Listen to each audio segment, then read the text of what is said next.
올해 8.15 광복절은 해방 80주년이 되는 매우 뜻깊은 광복절입니다.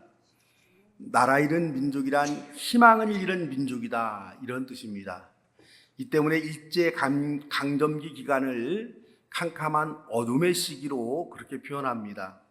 나라를 찾은 사건은 밝은 광명의 세상, 희망의 세상이 다시 펼쳐졌음을 의미합니다.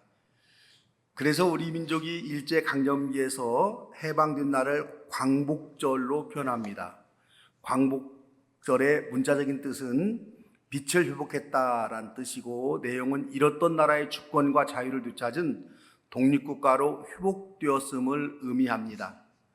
우리 민족의 역사 중에 꼭 기억해야 하는 날이 8.15 광복절이고, 가장 격하게 기념해야 하는 뜻깊은 날이 8.15 광복절입니다. 이 시간은 8.15 광복절이 민족적으로 어떤 의미가 있으며 신앙적인 면에서는 어떤 관계가 있는지 구원론의 관점에서 살펴보면서 은혜를 나누어 보려고 합니다. 우리 민족의 8.15 광복절과 동일한 사건이 성경에서는 유월절입니다. 유월절은 출애굽 사건을 기념하기 위한 절기입니다. 이스라엘은 유월절이라는 절기를 정하고 지금까지 민족의 축제로 지켜오고 있습니다. 광복절과 출애굽은 전혀 다른 나라, 다른 지역에서 발생한 사건이지만 두 사건 다 하나님의 구원이 구체적으로 역사 속에서 드러난 하나님의 구원 사건이었다, 이렇게 말할 수가 있습니다. 출애굽 사건의 주역인 모세는 히브리 노예 출신이면서도 이집트의 왕궁에서 자라는 행운을 누렸습니다. 모세는 40년간 이집트 왕궁에서 왕자로서의 교육과 훈련을 받고 자랐습니다. 모세는 왕자로서 풍요로운 삶을 살아가고 있었지만 자신의 출생 성분을 잊지 못해서 히브리 노예들에게 관심을 가졌습니다. 하루는 히브리 노예들이 사는 곳을 방문했다가 노예를 학대하는 이집트 병사를 목격했습니다. 노예를 때리는 이집트 병사를 보고 분을 참지 못한 모세는 그만 이집트 병사를 그 자리에서 때려 죽입니다. 이 사건을 위해서 모세는 광야로 도망합니다. 도망자가 된 모세는 40년 동안 광야에서 평범한 촌부가 되어 양을 치면서 그럭저럭 시간을 보냅니다. 그렇게 광야에서 40년간의 시간을 보낸 모세는 어느 날 가시떨기 나무 아래에서 하나님을 만나게 됩니다. 하나님이 모세를 부르셨다고 성경은 말합니다. 동양적 관점에서 보면 모세가 득도했다, 이렇게 표현할 수가 있습니다. 하나님을 만난 모세는 하나님이 어떤 신이시며 세상을 향한 하나님의 뜻이 무엇인지를 깨닫게 됩니다. 그 내용이 오늘 우리가 읽은 출애굽 본문입니다. 모세에게 계시하신 하나님은 히브리 노예들이 고통받는 것을 똑똑히 보았고, 그들이 억압 때문에 괴로워서 부르짖는 소리를 들었고, 그들이 당하는 고난을 분명히 알고 계시는 하나님이십니다. 이제 하나님은 모세를 통해서 억압당하는 히브리 노예들을 이집트 사람들의 짓누른 손에서 구원하겠다는 말씀을 듣습니다. 모세는 80여 년 동안 왕궁에서 왕자로도 살아보았고 광야에서 목동으로도 살아보았습니다. 그런 격변의 삶을 살면서 모세가 깨달은 삶의 이치는 인간이란 그 누구도 억눌림 당하지 아니하고 존중받으며 자유롭게 살아가야 하는 존재다 하는 사실입니다. 이 세상에 존재하는 모든 사람은 누구에게라도 억눌림 당하며 살아서는 안 됩니다. 더 나아가서 어떤 제도나 전통, 문화 등 그 무엇으로부터도 짓눌려 살아가서는 안 됩니다. 모든 인간은 마음껏 자유를 누리며 세상을 살아가는 게 하나님의 뜻입니다. 이런 모세의 깨달음을 성경은 하나님의 계시라고 표현합니다. 하나님의 계시를 받은 모세는 이집트 왕 바로에게 억압당하며 짓눌려 살아가는 하나님의 백성 히브리 노예들에게 자유를 찾아주려고 다시 이집트 왕에게 돌아갑니다. 여기서부터 출애굽이라는 하나님의 구원의 역사, 해방의 역사가 시작이 됩니다. 모세가 만난 하나님, 모세가 깨달은 하나님은 한마디로 정리해 본다고 한다면 구원의 하나님이십니다. 제가 여러분에게 가끔씩 질문을 던지죠. 그러면 구원이 무엇입니까? 여러분들은 늘 한 번으로 끝나지 말고 내가 알고 있는 구원에 대한 이해가 성경에서 말하는 구원에 대한 이해와 같은 것인가? 이걸 좀 여러분 고민해 봐야 됩니다. 주일학교에서는 구원이란 죄에서 자유를 얻고 죽은 후에 천국에 가는 사건을 구원이다, 이렇게 말합니다. 이런 구원의 정의를 종말론적인 구원, 미래적 구원이라고 이렇게 말할 수 있습니다. 성경은 미래적 구원을 말하면서 동시에 현재적 구원을 말합니다. 종말론적 구원을 말하면서 동시에 실존적 구원도 말하고 있습니다. 구원에 관한 용어를 그래서 우리가 이렇게 정리하면 쉬울 듯 합니다. 구원이란 인간을 억압하고 짓누르는 그 어떤 것으로부터 벗어나서 얻게 되는 자유, 해방을 말한다. 이렇게 정리하면 좋을 것 같습니다. 그래서 여러분, 성경에는요 다양한 구원 사건이 기록되어 있습니다. 구원 그러면 한 가지 사건만 기록되어 있는 거 아니에요? 출애굽기에서 말하는 구원은 수직적인 계급 사회에서 맨 밑에 하층 계급인 노예들이 얻게 된 자유와 해방, 이것을 구원이라고 말하고 있습니다. 출애굽 이전에 아브라함 후손들은 아직 민족이 형성되지 아니했습니다. 아브라함 후손들은 요셉 시대에 이집트로 이주해서 살았습니다.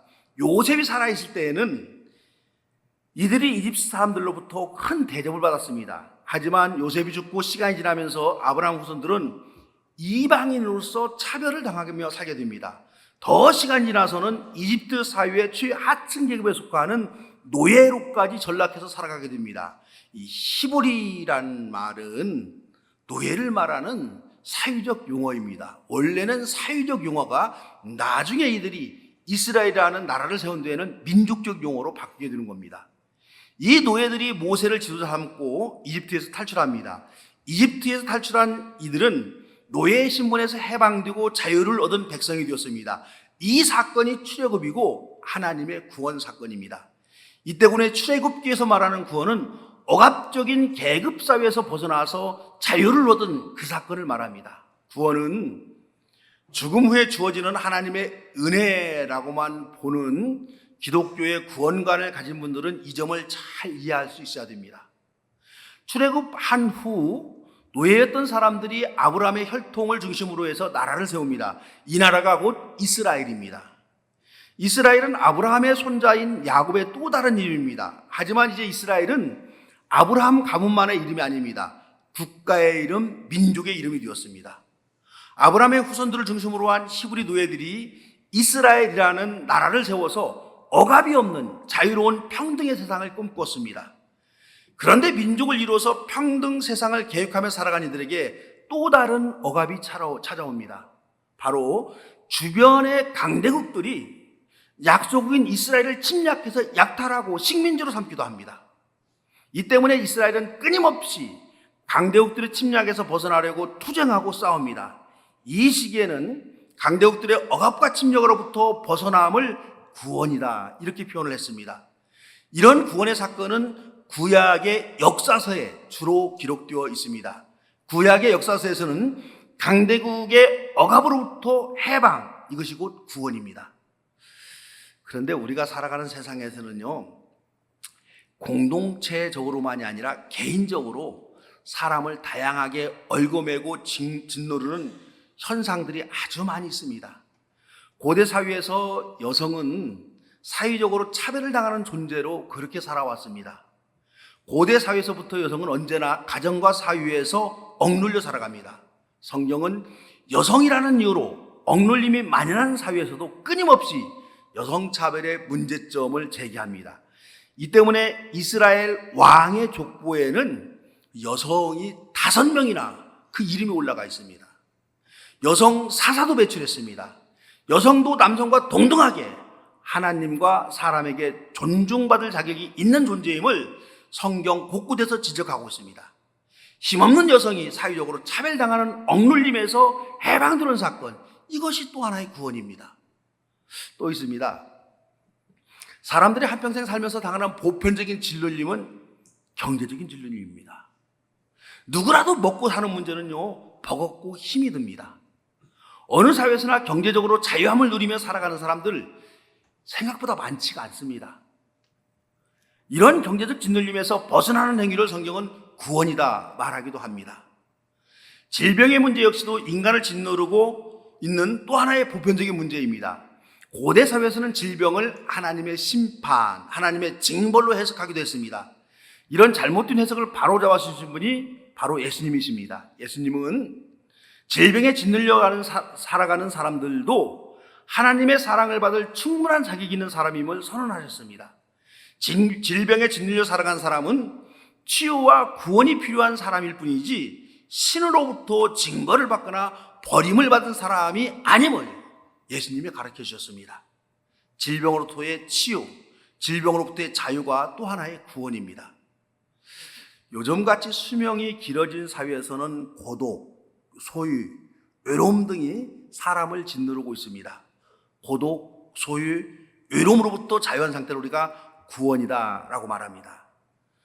그런데 이 땅에서 존재하는 모든 사람을 짓누르고 있는 공통적인 그 무엇이 있습니다. 권력자이든 민중이든 부자이든 가난한 자이든 지식이 있건 없건 간에 모든 사람을 동일하게 짓누르는 것이 바로 죽음입니다. 죽음은 모든 사람을 짓누르고 억압하는 충격적인 사건입니다. 모든 인간은 크건 작든 간에 죽음에 대한 두려움, 이게 존재합니다. 하나님은 모든 인간이 가지고 있는 죽음의 짓눌림에서도 구원하여 주셨습니다. 예수 그리스도의 부활을 통해서 인간은 죽음으로부터의 자유, 죽음으로부터 해방을 얻게 되었습니다. 죽음으로부터의 자유가 곧 구원입니다. 그래서 우리 근본 신학을 가진 보수적인 기독교인들은 주로 죽음으로부터의 구원만을 강조합니다. 죽음에서 자유를 얻는다는 기독교의 구원과는 구원의 한 부분임이 분명합니다. 하지만 이 부분만을 강조하면 기독교는 매우 협소한 구원관을 말하는 격이 됩니다. 기독교에서 말하는 구원은 지금 우리가 살아가는 삶의 매 순간마다 우리를 얽어매어 짓누르는 그 무엇으로부터 벗어나는 사건, 이게 곧 구원입니다. 그래서 구원의 사건은 죽어서만 주어지는 하나님의 은총이 아니라 지금 여기에서 우리가 경험하고 맛보는 현실적인 사건입니다. 이런 기독교의 구원론 관점에서 보면 80년 전 우리 민족은 일제 억압에서 짓눌려 있다가 자유를 얻은 역사적인 구원 사건을 경험했습니다. 기독교 관점에서는 1945년 8월 15일 해방은 우리 민족이 경험한 하나님의 구원 사건이었다, 이렇게 우리가 해석할 수가 있습니다. 일제로부터의 해방, 식민지 지배에서 벗어난 민족 구원의 사건이 8.15 해방입니다. 엊그제 이 김영석이라는 지금의 그 독립기념관장이 올해 8.15 경축사에서 이런 말을 했습니다. 우리나라의 광복은 세계 2차 대전에서 연합군이 승리해서 얻게 된 선물이었다, 이렇게 주장을 했습니다. 친일 역사관을 가진 이 사람이 아직도 독립기념관장으로 있어서 참 문제인데요. 나중에 뉴스를 들어보니까 이 전광훈도 동일한 말을 했더라고요. 역사 교육에 대한 부재가 이런 엉터리 관점을 갖게 합니다. 친일 역사관을 가진 사람들은 일제강점기 동안에 우리 선조들이 나라를 찾기 위해서 피 흘린 눈물겨운 민족 독립운동, 저항의 역사를 인정하지 않으려 합니다. 비록 우리가 2차 대전에서 연합군의 일원으로 참여해서 적극적인 활동을 하지는 못했지만 우리 선조들은 조국의 독립을 위해서 일제 식민지 기간 동안 끊임없이 눈물겨운 투쟁을 해왔습니다. 고향을 버리고 머나먼 이국 땅 만주에서, 상하이에서, 러시아의 블라디보스톡에서 일본 제국주의로부터 잃어버린 나라를 되찾기 위해서 재산을 다 바치고 가족과도 떨어져서 지독한 굶주림과 초유 속에서도 절기차게 민족 독립 투쟁을 계속해 왔습니다. 이런 피눈물 흘린 선조들의 목숨값으로 인해서 2차 대전이 끝난 후에 우리 민족에게 독립이 주어진 겁니다. 8.15 해방은 아무것도 하지 않은 우리 민족에게 주어진 승전국의 선물이 아닙니다. 수많은 애국지사들이 흘린 값진 땀과 눈물과 피가 담겨있는 결과물입니다. 우리 그리스도인들은요, 그래서 이렇게 해석해야 돼요. 우리 선조들이 흘린 땀과 피와 눈물을 하나님이 보시고, 하나님 우리 민족의 신음소리를 들으시고, 하나님이 일으키신 구원의 역사였다. 이렇게 우리가 8.15 해방을 볼 수 있어야 됩니다. 해외뿐만 아니라 국내에서도 일상의 삶을 유지하면서 끊임없이 일제에 저항한 선조들이 여러분 많이 있습니다. 우리가 이 말은 참 가슴을 아프게 하는 말인데요. 친일을 하면은 3대가 흥하고 독립을 하면 3대가 망한다. 이런 가슴 아픈 이야기가 우리 사회에서 휘저되고 있습니다. 너무도 아픈 현실을 표현하고 있는 말입니다. 하지만 요즘에도 국가가 많이 반성해서 독립유공자들의 후손에게도 많은 칭찬과 격려를 해줍니다. 이번 80주년 광복절 맞이해서 우리 교회에도 반가운 소식 하나가 들려왔습니다. 1930년 3월, 그러니까 3.1운동 11주년을 맞이해서 전남 한평읍 내에서 다시 한번 만세 운동을 일으키려고 많은 사람들에게 태극기를 제작해서 나누어주고 경문을 써서 배포했던 이재연이라는 어른이 계십니다. 이재연 지사는 이 사건에서 일제 경찰에 체포되어서 보안법 위반으로 징역 10월에 집행유예 5년을 선고받았습니다. 이 행적이 판결문을 통해서 확인되어서 지난해 대통령 표창을 수여받았습니다. 그런데 국가에서는 이재연 지사의 후손들을 그동안 찾지 못해서 표창장을 전달하지 못하고 있었고, 그 후손들을 독립유공자로 지정하지도 못하고 있었습니다. 그러다가 드디어 이번에 그 후손을 찾았습니다. 바로 우리 교회 이국행 장모님 부친이셨습니다. 그래서 이국행 장모님이 가족 대표로 독립유공자 훈장을 받았어요. 그래서 앞으로 이국행 장모님 가족은 독립유공자 후손으로 국가에서 예우를 갖추어서 대하게 됩니다. 그리고 축하할 만한 일이죠. 우리 교회도 국가유공자 후손이 다니는 교회가 되어서 더 자부심을 가질 수 있습니다. 이 장로님도 이번 기회에 휴게를 많이 했을 거예요. 이상하게도 보수적인 사람이 대통령이 되면 친일 역사관을 가진 자들이 나타나서 8.15를 건국절로 해야 된다, 이런 주장을 계속해오곤 했습니다. 제가 언젠가 건국절과 광복절에 대해서 한번 정리를 해드린 적이 있습니다. 우리 그리스도인들의 역사 인식을 위해서 이 시간 다시 한번 이 문제를 설명하려고 합니다. 친일 역사관을 가진 이들은 일제강점기에는 우리나라 백성들은 대한민국 시민이 아니라 일본 국적을 가진 시민이었다, 이렇게 주장을 합니다. 지난번 대통령 후보였던 김문수 씨는 일제강점기에 우리 백성은 나라가 없었기에 우리의 시민권은 일본의 시민권이었다고 주장하는 아주 그 대표적인 사람입니다. 이 때문에 8.15 해방의 날을 광복을 기념하는 날로 보기보다는 1948년 8월 15일 초대 정부 수립을 기념하는 건국절로 보아야 된다, 이렇게 이제 이들은 말합니다. 믿는 사람들이 더욱더 이런 역사적 논쟁을 명확히 이해할 필요가 있습니다. 하나님의 구원 역사는 이스라엘 역사에서만 발견할 수 있는 사건이 아닙니다. 조금 우리가 시야를 넓혀보면 하나님은 우리 역사 속에서도 끊임없이 구원의 사건을 일으켰음을 알 수가 있습니다. 광복절, 건국절 논쟁을 이해하려면요, 조선의 마지막 황제인 고종으로부터 시작해야 됩니다. 조선의 마지막 황제인 고종은 1897년에 조선이 더 이상 희망이 없음을 인정하고 국호를 대한으로 바꿨습니다. 즉 조선이라는 나라를 스스로 패하고 대한이라는 새로운 나라가 시작되었음을 고종이 선포했습니다. 새로운 나라의 이름이 대한제국입니다. 이때부터 우리나라의 공식 명칭은 대한제국입니다. 고종은 조선왕조는 문을 닫고 새로운 황제의 나라가 되었다, 그런 의미에서 이름을 대한으로 했습니다. 중국은요, 전통적으로 이 황제 나라, 천의 나라라고 뜻하는 의미에서 이름이 한 글자입니다. 그래서 진 그러죠, 진나라. 한 그러죠, 한나라.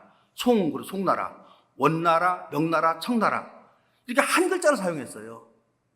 그런데 대신에 중국 변방에 있는 나라들은 황제의 나라에 종속되어 있는 왕조에 불과하기 때문에 한 글자로 이름을 지을 수가 없었습니다. 그래서 중국 변방에 있는 나라는 모두 두 글자 이상입니다. 거란, 여진, 몽고, 조선, 일본, 이런 등등이 그 예입니다. 고종은 이제 우리나라도 중국과 대등한 황제 나라임을 상징하는 뜻으로 나라 이름을 한 글자로 지었습니다. 한이라는 이름입니다. 이 한이라는 이름의 뿌리는 우리 민족의 출발이 마한 진한 변화로부터 시작되었다 이렇게 보기 때문입니다. 여기에서 이 한자를 따왔어요. 다만 그 한자 한이라는 이름 앞에 큰 대자만을 붙여서 대한이라고 국호를 정했습니다. 중국도 여러분 이 한 글자인데 국호 앞에 대자를 붙여가지고 부르기도 합니다. 그래서 원나라를 대원제국, 대원 이렇게 부른 거예요. 명나라를 갖다가 대명제국 이렇게 부릅니다. 청나라를 갖다가 대청제국, 대청 이렇게 부릅니다. 원래는 한 글자예요. 대자를 붙인 것 뿐입니다. 이런 의미에서 고종이 선언한 새로운 나라의 이름은 한이라는 나라인데 앞에다가 대자를 붙여서 대한이다 이런 이름을 지었습니다. 그 제국이라는 뜻은 황제가 주인인 나라, 황제가 다스리는 나라 이런 뜻입니다. 이렇게 조선은 대한제국으로 국호가 바뀌었습니다. 이 대한제국의 1대 황제가 고종이었고 2대 황제가 순종이었습니다.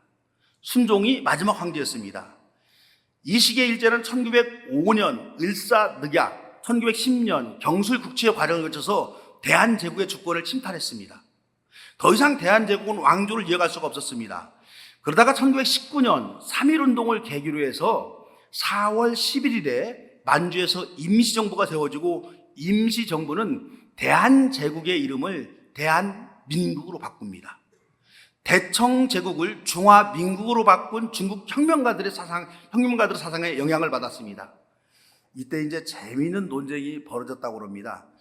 대한은 망한 나라이니까 다른 이름으로 하자는 이런 주장이 나왔다고 합니다. 그래서 나온 말이 대한으로 망한 나라, 대한으로 흥하자.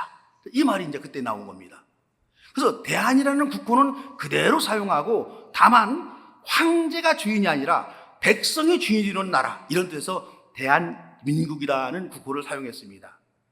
대한민국이 건립되었지만 아직은 일제로부터 주권을 뺏긴 식민 상태인지라 대한민국에는 임시정부가 세워지고 이때부터 대한민국이라는 국호는 공식적으로 사용했습니다. 1945년 8월 15일 일제 폐망으로 나라의 주권은 되찾았지만 초대 정부는 3년 뒤인 1948년 8월 15일 남한만의 단독 정부로 세워졌습니다. 대한민국의 초대 정부는 헌법 전문에 3.1운동으로 대한민국을 건립하였고 이를 계승한다라고 기록했습니다. 그래서 초대 정부는 대한민국 출발이 임시정부 때부터였다는 사실을 인정한 대목입니다. 이런 역사적 사실에 근거 볼 때 우리는 일제강점기에도 엄연히 대한민국의 시민권을 가진 대한의 백성들이었습니다. 만일 친일 역사관을 가진 자들의 주장대로 우리 선조들의 시민권이 일본이었다고 한다면요, 일제강점기에 독립운동을 한 독립운동가들은 모두가 역적에 해당이 됩니다. 대한의 독립운동가들은 일본 백성으로서 일본 정부에 대항해서 내전을 일으킨 반역자들이 된다는 뜻이에요. 자기 나라 정부에 대항해서 정부를 전복하려는 세력을 우리가 뭐라고 그래요? 그게 바로 역적입니다. 1948년이 건국절이라고 주장하는 사람들이 다음에 주장할 것은 일제강점기 시절의 독립운동가들은 대한민국이라는 나라를 찾으려고 투쟁한 대한의 독립운동가들이 아니라 자기 나라인 일본 정부에 대항해서 싸운 역적들이라는 논리가 성립이 됩니다. 이 때문에 지난 친일 정부에서는 육군상관학교에 세웠던 홍범도 장군, 지청천 장군, 이화영 선생, 이범석 장군, 김자진 장군의 동상들을 모두 철거하려고 시도했던 거예요. 만일 내란이 성공했더라고 한다면 대한민국의 독립군 장군들은 모두 일본 정부에 대항해서 내란을 일으킨 역적으로 몰릴 수도 있었습니다. 친일 사관이라는 게 여러분 이렇게 무섭습니다. 우리는 일제 식민지 해방되어 주권을 찾은 지 이제 80년이 지났습니다. 이제는 일제가 우리 백성들에게 심어놓은 노예 근성에서 벗어날 때도 좀 되었습니다. 모든 억눌림에서 벗어나서 자유로운 사람으로 살아가기를 원하시는 하나님, 이 하나님을 믿는 그리스도인들이 앞장서서 일제가 심어놓은 노예 근성을 벗어버려야 합니다. 최근에 우리 지역 출신인 정동영 통일부 장관으로부터 좀 놀라운 사실 하나를 갖다가 듣게 되었는데요, 그 어떤 우방도 우리 동족만은 못하다. 이 말을 김영삼 전 대통령이 했다는 겁니다. 이 말을 만약에 김대중 전 대통령이 했다고 한다면 빨갱이답다, 이렇게 이제 여론에서 비난했을 거예요. 김영삼 대통령이 했기에 빨갱이 타령은 나오지 않은 것 같습니다. 참 여러분 곱씹어 볼 만한 말씀입니다. 우리가 가까이 하고 있는 일본, 미국을 비롯한 모든 우방국들은 사실은 우리 동족인 북한만 못하다, 이런 뜻이 여러분 담겨 있습니다. 자유와 주권을 찾은 지 이제 80년이 지났으니까는요, 이제는 우리 동족끼리의 일그러진 관계를 좀 회복하고 더 넓은 자유의 나라, 더 큰 구원의 역사가 일어나는 그런 나라로 발전할 수 있어야 합니다. 우리 민족의 희망이 바로 여기에 달려 있습니다. 이제는 더 이상 남의 나라에 짓밟혀 억눌림 당하지 말고 남의 나라를 짓밟는 비인도적인 나라가 되어서도 안 되고, 모든 이웃 나라들과 더불어 살아가는 인류 평화의 세상을 우리가 만들어 가야 됩니다. 이를 위해서 우리 그리스도인들이 소금이 되는 그리스도인, 빛이 되는 그리스도인으로 이 시대를 살아가는 저와 여러분 되시기를 주의 이름으로 축원합니다. 우리 주님, 이 민족의 순환의 역사를 주님께서 보시고, 주님께서 들으시고, 주님께서 알고 계신 줄 믿습니다. 우리 민족이 이제는 노예 근성에서 벗어나서 자유롭게 생각하고 활동하는 그런 민족 되게 하여 주시고, 우리 민족이 인류의 평화에 공헌하는 그런 복된 민족 되게 하여 주시옵소서. 예수님의 이름으로 기도합니다.